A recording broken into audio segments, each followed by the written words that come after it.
कबीर आश्रम देवरी आप सभी का हार्दिक स्वागत करता है।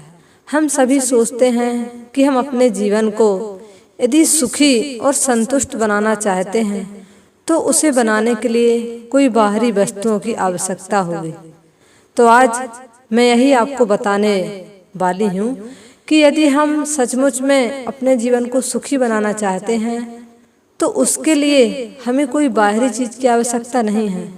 वह चीज़ हमारे पास है, लेकिन अज्ञानता बस हम उसको बाहर खोजते हैं।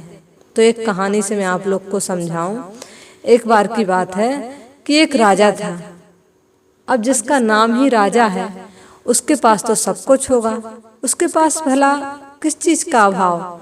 उसके पास सुख सुविधाएं थी, धन शक्ति और जितनी जीवन गुजर की आवश्यकताएं थी वह सब कुछ थी, लेकिन इसके बावजूद भी वह हमेशा दुखी रहता।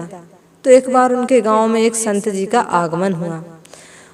तो वह संत जी के पास जाता है, उनसे विनम्र प्रार्थना करता है और कहता है, संत भगवान, आपके पास कुछ भी नहीं है, लेकिन इसके बावजूद भी आप हमेशा मुस्कुराते रहते हैं, खुश रहते हैं।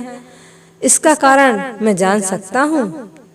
तो संत भगवान बोले कि देखिए राजन, आपके पास सब कुछ है, लेकिन आप फिर भी दुखी हैं। क्यों?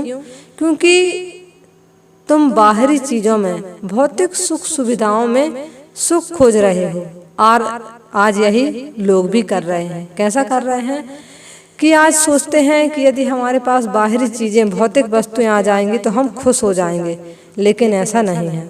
आप सोचते हैं कि धन शक्ति सुख सुविधाएं ये हमें खुशी बना देंगी, हमें सुख दे देंगी, लेकिन यह बिल्कुल भी सच्चाई नहीं है।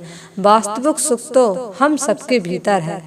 तो राजा ने आश्चर्य से पूछा, तो मैं अपने भीतर सुख कैसे पा सकता हूँ? संत भगवान ने कहा कि बस उसके लिए केवल एक काम करना है। अपने मन को शांत रखो, अपनी आत्मा को पहचानो और उसमें जो कुछ भी है उसमें संतोष को धारण करो। यदि तुम ऐसा करोगे तो सुखी हो जाओगे। राजा ने संत की बात सुनी और उनसे अपने जीवन जीने के तरीके को बदल दिया।